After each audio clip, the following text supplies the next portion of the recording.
ሰምኛለሽ? አሁኑኑ ገንዘቤን ቁጥር አድርገሽ ቆጥረሽ እንድትመልሽልኝ ገልሻለሁ። ሰምኛለሽ? የሀገር መሰደድ ነው። ወዴት ነው የምሰደደው? እሺ ምን መሄጃ ሳለኝ ወዴት ነው የምሄደው? በቃ እና እዚህ ጠባብ ቤት ምን ላድርግ? እስኪ የት ልሂድ? ፍራፍራ እሺ ምንድን ነው የማደርገው?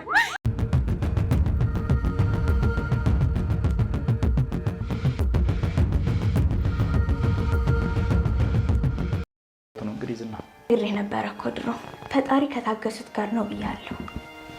ሶሬት ሊገባ ነው እያልከኝ ነው እንዴ? ከዚህ በላይ ቆይ ምን የሚያስደስት ዜና አለ? እሱ ካሁኑ ስራውን ጀምሯል። ስለዚህ ካሌብ ላይ ክስ ይመሰረታል እንዴ? እና ማን ወንጀለኛ ተብሎ ይቀራል? ክፋት መጨረሻ ውድቀት፣ የተንኮል መጨረሻ ውርደት፣ የክፉ ሰዎች መጨረሻ ጎዳና እንደሆነ የመሀሌት ማሳያ ነው። ብሩክና መድብል ከስተትሽ ተማሪ እንደ ሴትነት እየተውንሽ ነው። ሴት ስለሆንሽ ብቻ ከሴት ተወልደናል፣ እህቶች አሉን፣ ሴት ሚስቶች አሉን እና በእነሱ ተምሳሌት ነው የምንተውሽ እንጂ አንቺ እንደ ክፋትሽና እንደ ተንኮልሽ ከዚህ በላይ ቅጣት ይገባሽ ነበረ። ግን አንቺ ችግሩ አልተማርሽበትም ሲል መድብል ደጋግሞ መክሯታል። እሷ ግን ከጥፋቷ የማትመለስ ከውድቀቷ የማትነሳ እጅግ የተመታችና የተረገመች ሰው ሆናለች። በስተ መጨረሻም ባለሀብቱን እስከ ጥግ ድረስ ማጭበርበር እየሞከረች ያለ 3 ሚሊዮን ብር ሊሰጠኝ ነው፣ ልጅሽን አንቺ ደግሞ በብር ለውጭኝ፣ ኦልሬዲ ያልታመመችውን ታምሜ ታማለች ብዬ ጠይቀዋለሁ፣ እሱም ተስማምቷል ብላ ያደረገችውን ሪከርድ ኤደን እጅግ የሚገርም የመልስ ምት ለመሀሌት ሰጥታታለች። ለእያንዳንዱ ላሳለፍኩ ጊዜ፣ ለህመሜ፣ ለስቃዬ፣ ለእንባዬ ምንም ለማታውቀው ልጄ በደል ላደረሽባት ለዚህ አንቺ ይገባሻል። ሲሆን ሲያንስሽ ነው። እሱ ቢሆን ደፍቶ ይጥልሽ ነበር። አንቺ ግን መልካም ልብ ያለው ሰው ስታገኝ ቁማር ነው የምትጫወችባቸው፣ በደንብ ትቀልጅባቸዋለሽ። አንቺ ግን መቼ ነው ከህሊናሽ ጋር የምትታረቂው? እንደ ሰው አክብሬሽ፣ እንደ ሴትነሽ አክብሬሽ፣ እንደ ሴትነትሽ አክብሬሽ ቤቴ ባስጠጋሽ ጉድ አረግሽ መሀሌት። ለዚህ የመልስ ምት ደግሞ ያው ተበቅዬሻለሁ። ቢያንስ ካሁን በኋላ መልካም ሰው ለመሆን ብትሞክሪ፣ ግን አንቺ መቼም ከስተትሽ አትማሪም ስትትታት ሄዳለች። በስተመጨረሻ መሀሌት ጎዳና ላይ ወድቃ ዳጣን ጥሎላታል። የክፉ ሰው መጨረሻ የመጥፎ ስራ ውርደት፣ የመጥፎ ስራ ጎዳና መውደቅ ከሆነ መልካምነት ለዘላለም ትኖር፣ መልካምነት ትለምልም። ምክንያቱም መልካም ፍሬ ነው። ማር ማር ነው። ሁሉም ማር የሆነ ማር ነው። ማርነቱን አይቀይርም። አንቺ ግን ማር ለመሆን እንድትሞክሪ ሰዎች ሲረዱሽ ሁልጊዜ እሾህና መራራ ሆምጣጣ የሆን ህይወትሽን አበላሽተሻል መሀሌት። ይሄ ለአንቺ ያንስብሻል እንጂ አይበዛብሽም። የእውነት መማር ብትፈልጊ ብዙ ትምህርት ቤት ነበረ፣ መማር ብትፈልጊ ብዙ ጊዜ የኛ ህይወት ያስተምርሽ ነበረ ስትል መሀሌት ያው ለጊዜው ማረፊያ ስትል ዳጣ ገንዘብ ሰታሸኘቻት። የመሀሌትን መጨረሻ ያያችሁ፣ የሰው ልጅ ክፋት፣ የሰው ልጅ ተንኮል መጨረሻ ውርደት እንደሆነ የተረዳችሁ ስንቶቻችሁ ናችሁ? ሁልጊዜ ብሩክ፣ ሁልጊዜ መድብል እሷን ለመቅጣት ያላረጉት ጥረት የለም። እሷ ግን መልሳ እዛው ናት። የበቀል የተንኮል የክፋት መጨረሻው ያው ነው። በቃ ምንም ውጤት የለውም። ምንም ማለት ነው።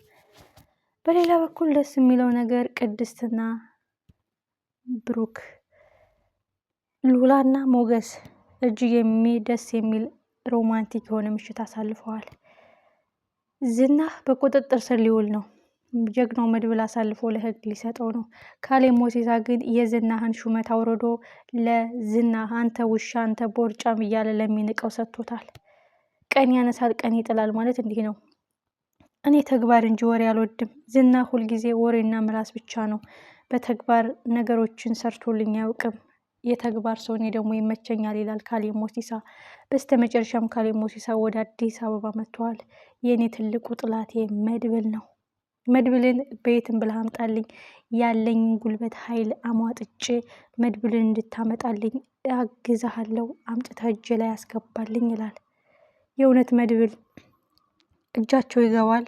በየትም ብለው የእሱ የቅርብ የሆኑ ሰዎች ይዙበታል ወይስ ራሱን መድብልን ይይዙታል? እጅግ የሚያሳዝነው ነገር መድብልና ካሌብ ፊት ለፊት ከተገናኙ በጣም ከባድ ነው።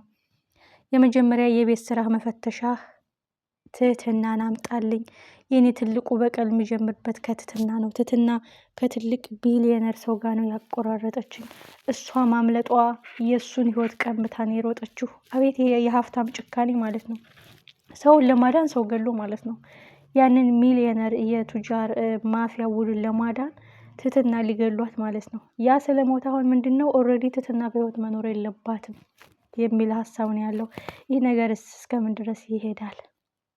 ዝናህስ ሜቢ አንድ ቀን መድብልን የሚያመሰግንበት ቀን ይመጣል።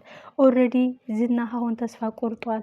ካሌብ ሞሲሳ በየቀኑ ስሙ ካፉ የማይጠፋው የጀግንነቱን፣ የቆራጥነቱን፣ የደፋርነቱን መስክሮለት የማያቆሙ ካሌብ ሞሲሳ የመድብልን ስም እንደሆነ ያወቀለት ዝናህ እንዴት እንደደነገጠ አይታችኋል። በፊት መድብል የካሌብ ሞሲሳ ቀኝ እጅ እንደነበረ ካወቀ በኋላ ነው እንግዲህ ዝናህ ግደለኝ፣ በቃ ከአንተ ጋር ከመሰቃየት ሞት በስንት ጣሙ። ኦልሬዲ እኔ አልገልህም፣ ለህግ አሳልፌ ልሰጥህ ነው። ለእያንዳንዱ ንጹሐን ደም፣ ለእያንዳንዱ ንጹሐን ዘለላ እንባ ዋጋ ትከፍላለህ። እኔ ከያዝኩት ቪዲዮ አንተ ያዝከው ሚስጥር ይበልጣል ብሎ ቃል ገብቶለታል። ለእያንዳንዱ ጊዜ ታዋጣታለህ፣ ታወራርዳታለህ። ኦልሬዲ ካሌብ ሞሲሳ ዝናህ እንደሚክደው ስለሚያውቅ ነው ግደለው ያለው። ከዝናህና ከመድብል ጋር ምን አገናኛቸው? ስለዚህ አውርቶኛ ያውቅም። ይህ ማለት ራሱ የሰራው ኬዝ አለ ማለት ነው። አይኑን ማየት አልፈልግም፣ እዛው ጨርስልኝ። አንዳንዴ ላለቃም አለቃለሁ። ጊዜ ያነሳል፣ ጊዜ ይጥላል። ጊዜ ያነሳል፣ ጊዜ ይጥላል ይባላል። እንግዲህ ካሌብ ሞሲሳ ዝናህን የት ነህ ወዴት ነህ ብዬ እሱን የምፈልግበት አቅምም ፍላጎትም የለኝም። እሱን እንደውም ማጥፋት እፈልጋለሁ ሲል ቃል ገብቶለታል። እሱን ግደልልኝ፣ ትህትናን አምጣልኝ ብሎ ስልጣን ሰጥቶታል። በዝናህ እየተበሻቀጠ እየተሰደበ አንተ ምን ሰው ነህ? በወርጭህና ሆድህን ብቻ የምታረግ ከርሳም እያለ እንግዲህ ሰድቦ የነበረው የዝናህ አለቃ ሆኖ ቁጭ ብሏል። ስለዚህ ዝናህ ከተገኘ ካመለጠ ቀጥታ ነው እንጂ የሚገደለው ካሌብ ሞሲሳ ጋር የሚያገናኘው ጉዳይ የለም። ሜቢ እንደውም ካሌብ ሞሲሳን ለማጋለጥ ዝናህን ሊጠቀሙበት ይችላሉ። ብልጥ ከሆነ ዝናህ ካሌብ ሞሲሳ ከምገለኝ እውነቱን አጋልጬ እሱም እስር ቤት እንዲገባ ፈልጋለሁ ሊል ይችላል። ትልቁ ጉዳይ ግን አሁን መድብልን እየተከታተሉ ቤቱ ድረስ መጥተዋል የካሌብ ሞሲሳ ሰዎች። ዝናህ ስለሌለ ኦልሬዲ ያለኝን አቅም አሟጥጬ መድብልን በእጅ ማስገባት ፈልጋለሁ። ላበላሸብኝ ስራ፣ ላቃጠለብኝ ጊዜ ብዙ ዋጋ ስላልስከፈለኝ እሱን ማጥፋት ፈልጋለሁ።